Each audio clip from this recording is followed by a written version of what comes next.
Hello everybody, welcome back to the table. Today what I want to do is talk about my experience so far with Warhammer Fantasy Roleplay. Coming at it from a new Dungeon Master type of experience. I ran my first game over the 4th of July weekend, and I just wanted to share what that was like. It turned out pretty good, so if you wanted to call this video a review, it'll be maybe a review on why I like certain systems, but trying to emphasize why, like what went well for our session, maybe what I would do differently, and hopefully give you an idea of if this is for you or not. Or maybe you do play this and you enjoy it and you have tips and things that you want to share for other people. So feel free to leave comments. Now, the first thing I want to do is kind of tell you, what did we do? I didn't do the starter adventure. I kind of made my own.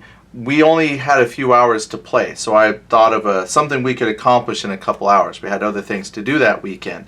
So the scenario I created was, essentially, there was a young girl who was possessed by a creature, demon thing trying to come into the world that sounded very Warhammer-ish.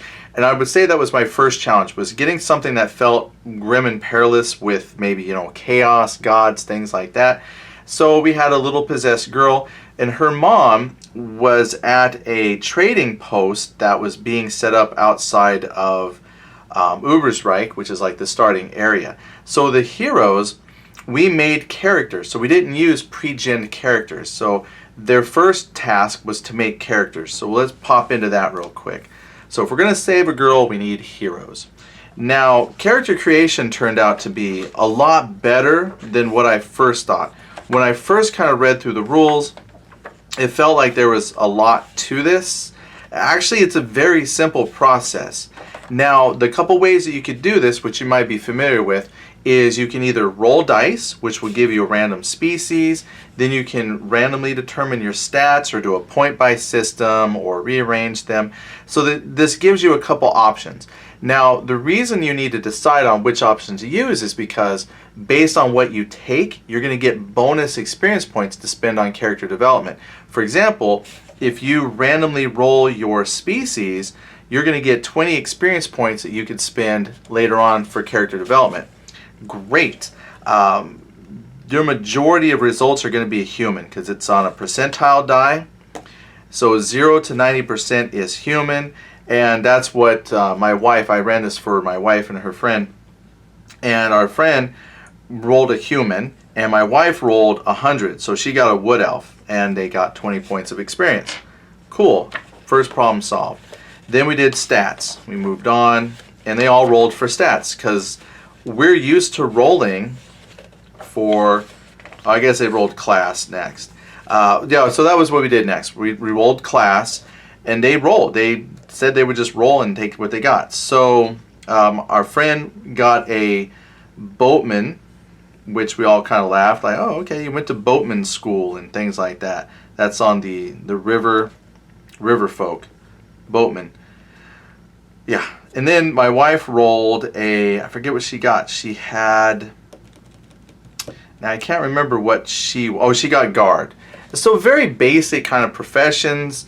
Didn't really seem all along the line of, something combat worthy. But again, that's not always the point of Warhammer. It's investigation, looking into the unknown. So we thought this might be good.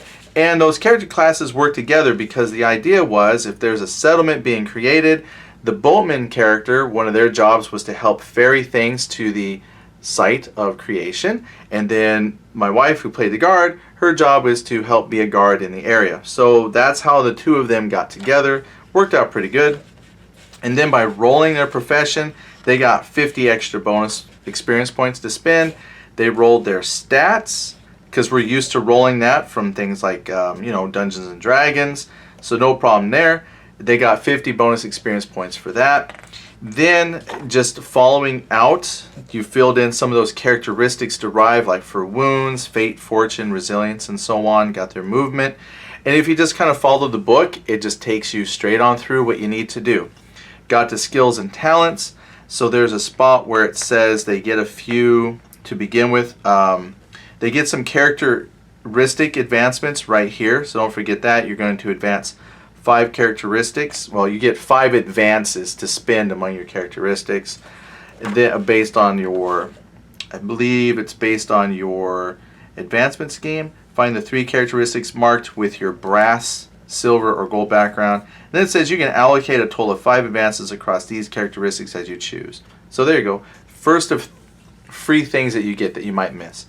Then with skills and talents, you get some points to spend among, they're basically kind of like your background talents for your species, which is listed here, what humans get. For the human, you got you got 5 advances for 5 skills, and then 3 advances for 3 skills, which you followed here on this chart. Let me see, choose 3 skills to gain 5 advances, and then 3 skills to gain 3 advances. That's why I always read. Can't go off my memory. But that's pretty good. And your race will determine what skills you can get those advances in, and then what talents you get. And then with the human, they got 3 random talents, and the wood elf had a couple that they could pick through. Nothing random. But anyway, easy so far. Then they get to the career part, and again it kind of walks you through some advances that you get for your career, then some starting trappings, and then the career trappings, and then it went into adding some details like name, height, weight. So all in all, character creation went pretty quick and gave us some pretty diverse characters. Cool. Then, right as we got done kind of bringing it to life and fleshing out those stories, went right into that free experience that they earned from character creation. They had about 120 experience points, and what that did was give them actually quite a few options. They could change career. Now you have your career and then your class, like within that career.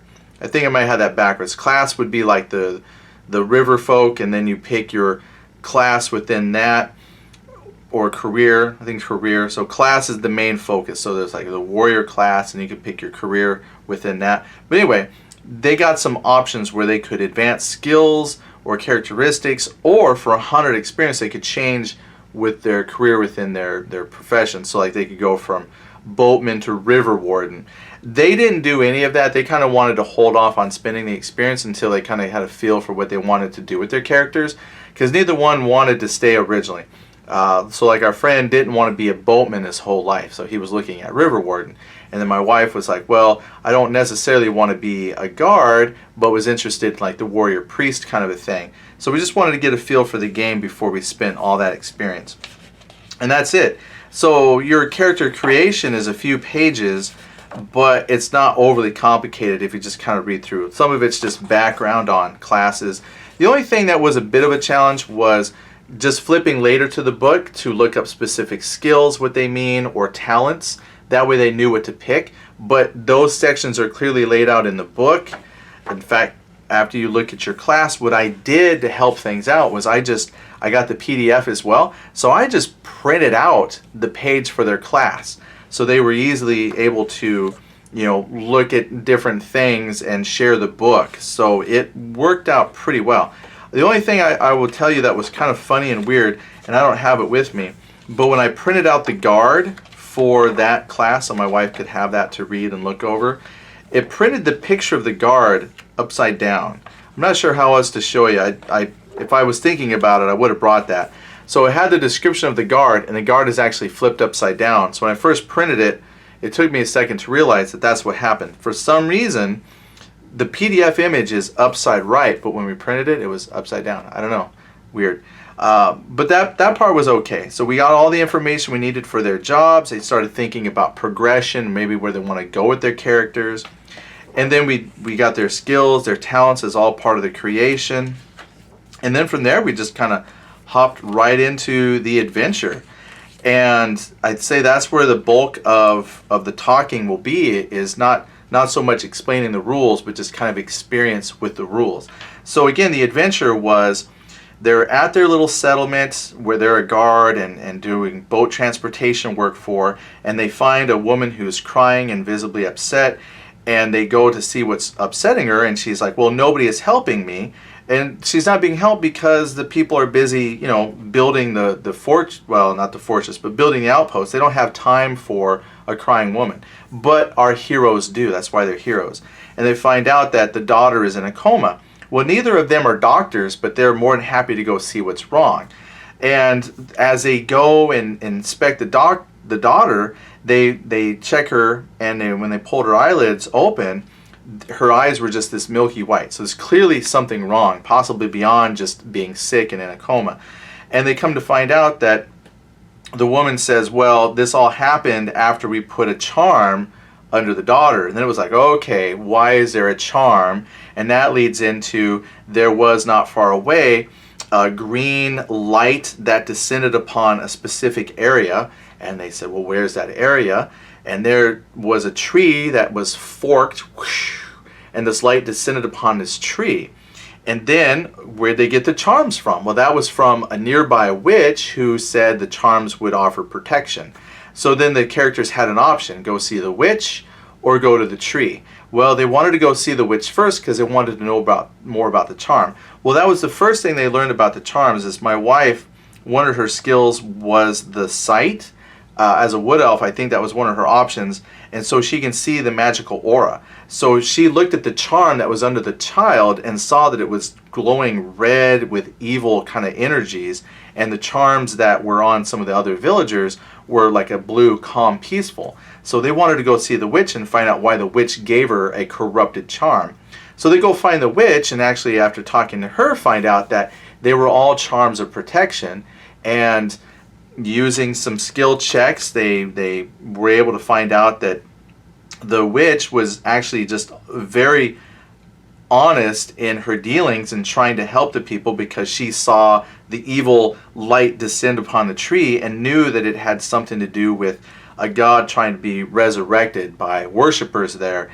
And so the daughter is being possessed probably by the demon, or a representative of the demon, trying to come back into the world. So I tried to make the story seem very evil and Warhammery.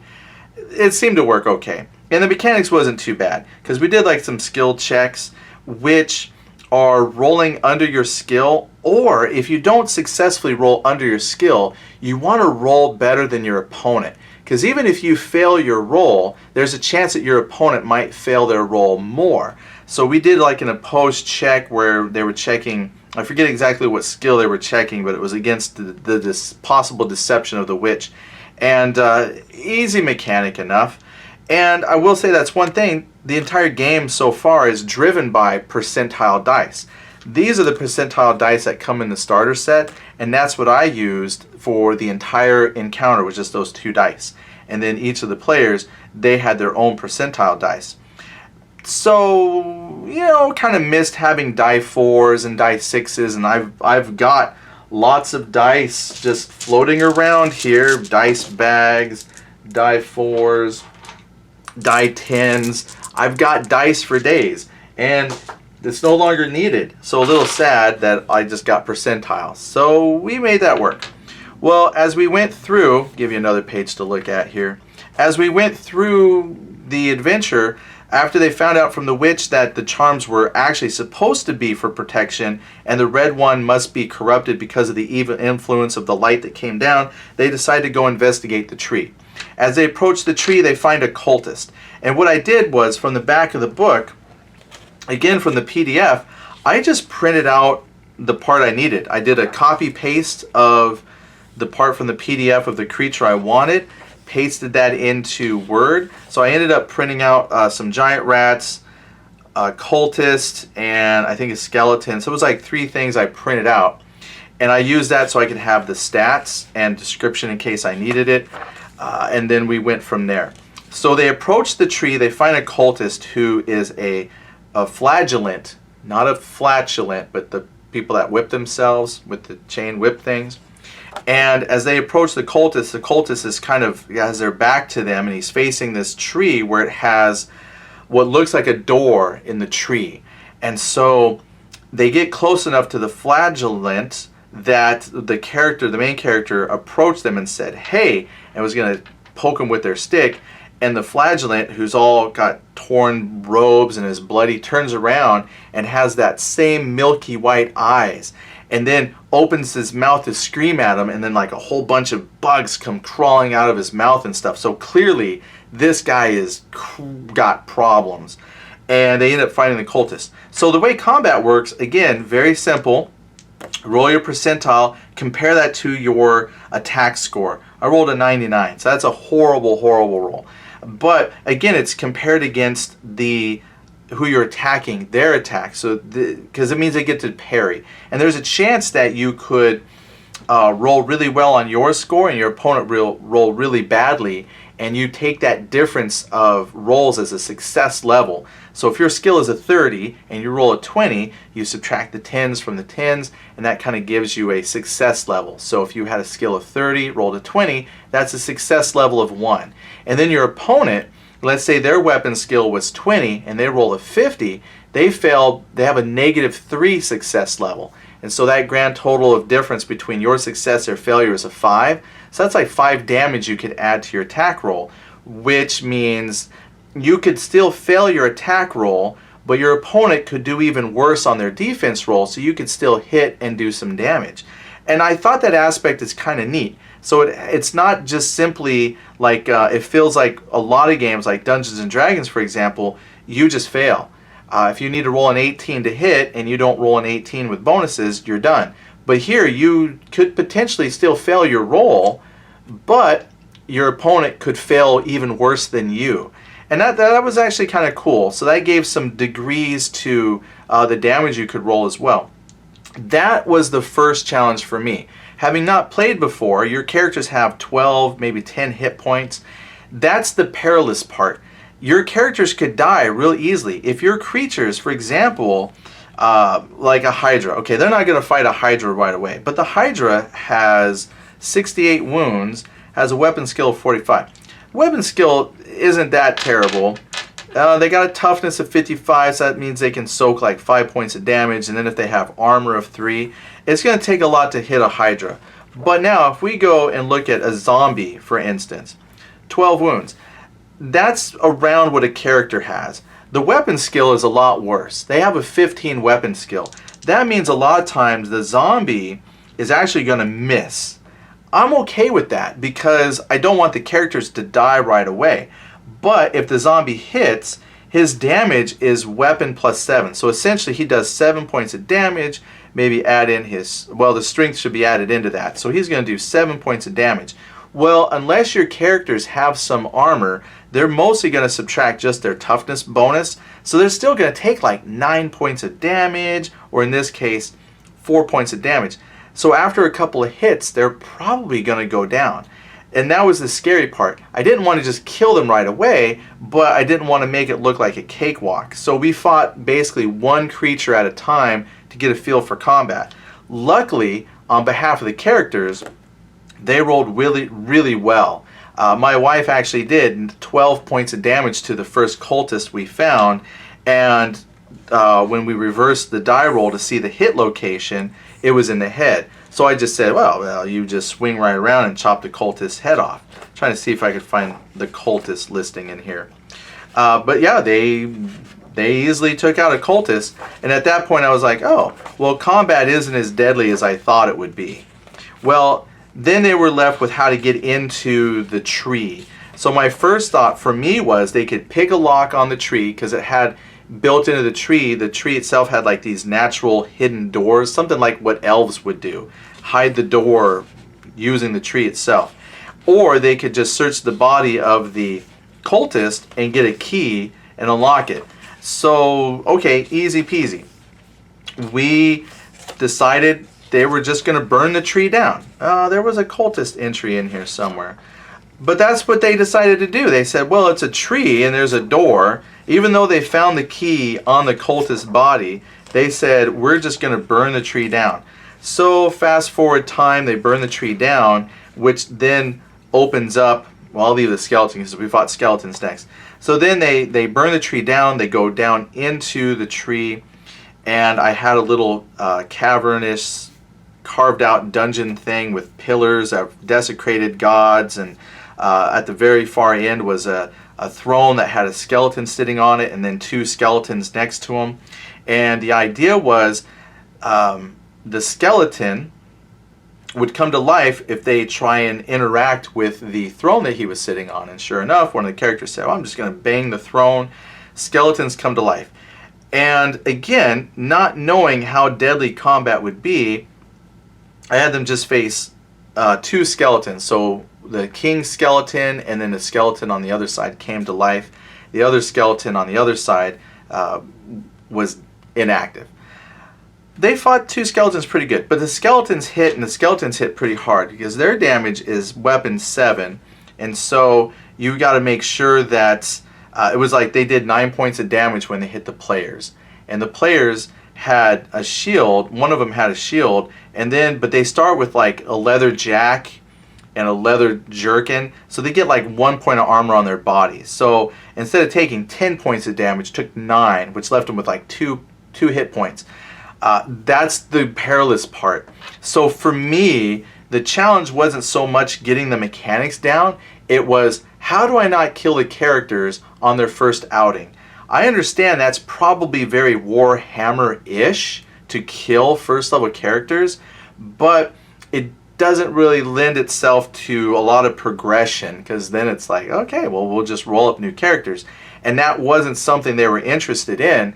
I think the experience with like a lot of Dungeons and Dragons and heroic role-playing like Pathfinder and stuff kind of led it to be like, this is how that game should be as well. It's just different mechanics. So yeah, it was a bit of a challenge, because then they had to go fight a ghost. And luckily, what I did, not a Cairn, there's a Crypt Ghoul, we had a ghost, right here, a ghost.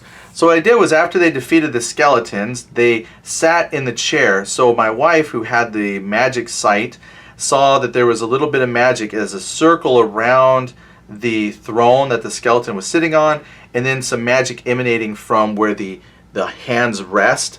So basically you had to sit in the chair, put your hands over the magical area, click a couple buttons, and then boom, the throne would swing, and then you would see the secret passage to go back into a crypt area where the ghost that was possessing the little girl was located. And then they fought the ghost. Now, one thing they did try to do, which I thought was great, was they tried to talk to the skeletons, but they failed horribly on their rolls, and so that's what led to combat. Then when they went to talk to the ghost, they didn't even try to talk to the ghost. They went right to its crypt, and they were going to bust it open. So my thought with the crypt holding the ghost was, or the sarcophagus, was kind of like an episode of Supernatural. You had to open up the sarcophagus and then destroy the bones inside. And that's what they thought of doing. It's like, okay, let's open the sarcophagus. And when they did, that's when the ghost appeared and it defended its stuff. Well, they killed the ghost outright. Like one hit, it was dead. It only has 10 wounds.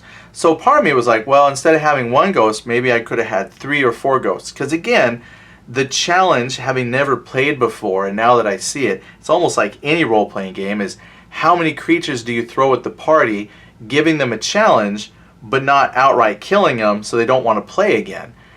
That's a challenge. Now, it could be that with Warhammer, that's just an acceptance that you do. You die, you roll up a new character. But I feel like you could say that about any game. But at the same time, people would like to progress their characters, because this has such a deep character progression. They need to be challenged but not outright killed. So that's my continuing learning experience. But then they did kill the ghost. Now the thing is, the ghost says that it is, it has like ethereal, which means it needs magic weapons to be hit. Okay, cool. Well, luckily, when they left the witch offered them charms. So the charms, I said, what they did is when they were fighting the ghost, the charms glowed a bright blue, meaning that they were imbued with the magic needed to hit the ghost. So there's ways that you can work around some things without giving your low-level characters like actual magical weapons and things like that. Because you do want them to have a slow progression building up. It's a grim and perilous world. They're not rich. They're very, very poor. So after the encounter, the charms magic went away. So they aren't able to use it again. But overall, the adventure played out pretty good. The mechanics are, again, not difficult. A lot of it is just based around your percentile roll and getting better success levels than your opponent. And then as far as combat goes, there's not a lot of complications there either. It was just kind of moved on our map, make your attack, and then see how much damage you do. I think the complications for me will be creating a world that has that feeling of grim and perilousness while letting them explore and grow and earn the experience points. After this adventure, I gave them, there's a section here in the back which offers tips on giving experience. So I gave kind of the middle of the range experience for completing the adventure and completing the session. And now they have some experience points that they're going to use to pick different character classes. So they were happy with what they rolled, but then after exploring, they made different choices. So they want to expand their characters a little bit more, which is great. Neither one of them had magic, but now my wife did take Warrior Priest, and so she's going to have blessings, so we get to try some magic rules going forward.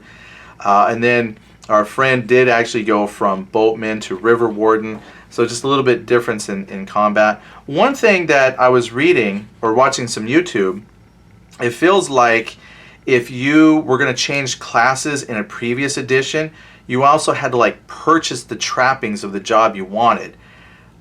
I may be wrong on that, but that's something, an impression that I got. Here in this book, I didn't see any mention of that at all. So either I misheard or that's something they changed. Because I didn't read anywhere that said you actually had to buy the trappings of the new profession. In fact, I didn't read anything that said, what do you do as far as trappings of the new profession? So what I did, and you can please tell me a better way to do this, when they changed to their new career, I gave them those first level trappings. Because my reasoning is, as part of their after adventure thing, they were able to give me role play reasons why they're changing their profession. They then went to the Reichsburg, I can't even remember the name of the, Ubersreich. They went to Ubersreich, went to the respective guild of that new job and applied and then trained. And then as their reward for completing the training, they were given that first level trappings. That seemed to me to make the most sense. And I did not see anywhere in the book how to handle that. So they got to be, they used their experience to buy some ranks and advances in new skills, got a talent, and everybody was happy. So mechanically wise, it's fine, even just with some percentile dice. And you can make your adventures pretty much as dungeon crawly-ish as you like. It worked. It worked. Your difference in damage, you didn't have to roll dice for damage necessarily. How well you hit with your percentile roll gave you that variations in damage. Armor, I can see, might be important. I think the only other rule mechanically that kind of sucks for the characters was understanding shields. The book does not have one nice little section that says, this is how shields operate. You actually have to understand that when you use two weapons, the shield is like a basic melee weapon, so when you use it in your offhand and you go to parry with it, you get a -20 to the weapon skill, the basic melee skill, which means you don't parry as often with the shield as you would your sword. But you can attack with your sword, but yet you can still parry with your sword and potentially avoid all damage. But the shield gives you 1 point of armor. So they were debating the trade-off. Is 1 point of armor good versus the chance of avoiding all melee damage? So there might still be some things I don't understand about the shield that might make the experience better next time. But that, I think that was the only mechanical thing that we found was kind of wonky, was shields. And that could be my understanding. Otherwise, everything worked out pretty good. We had no problems figuring out things to roll for different checks.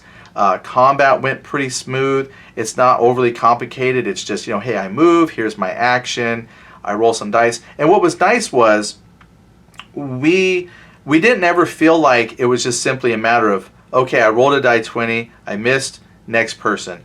It was always involved. It was like, okay, this is my skill, here's what I rolled, I have this success level. Okay, let's see how poorly he rolls to see if I still score a hit.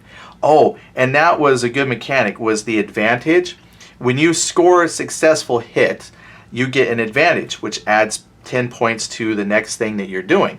And as long as you continue to succeed and you're not getting hits in return, that advantage builds. And that's awesome because that helps with your success levels.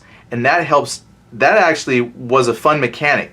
They were really looking forward to every point of advantage I gave them, because that kept making their skill get better and better, and that kept making even their mediocre rolls still successful. So that was a really nice mechanic actually, and it helped combat speed along. So it does have some things built in there to offset the disparities of having only a few hit points versus maybe facing multiple opponents that themselves have low hit points, but they could hit you for a lot of damage. So overall so far, I'm going to just leave it at this. It is a good game. The mechanics behind it are not too shabby.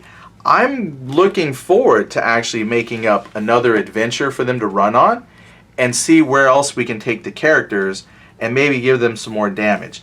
I think what I need now though is some better ideas on the types of adventures to run, because even though you could do just your standard hack and slash murder hobo dungeon adventuring, I would really like to have some more horror thematical stuff. So I actually thought about getting the Dungeons and Dragons, the Strahd adventure they have, the Return to Ravenloft, and running that and just converting some stuff over to Warhammer, because that's kind of a thematically horror thing. Because there's not a whole lot of adventures. Some of the adventures I've seen for this were like tavern and bar brawls, and it's like, okay, that might be thematic for Warhammer, but they want to go do some adventuring. So until Warhammer releases some more adventures for me, I'm kind of left making my own. No problem there. I just want to make sure they feel thematic and have the appropriate levels of danger. Anyway, that's my thoughts on Warhammer. Thanks for checking this out. Leave your comments below, and we'll see you another day.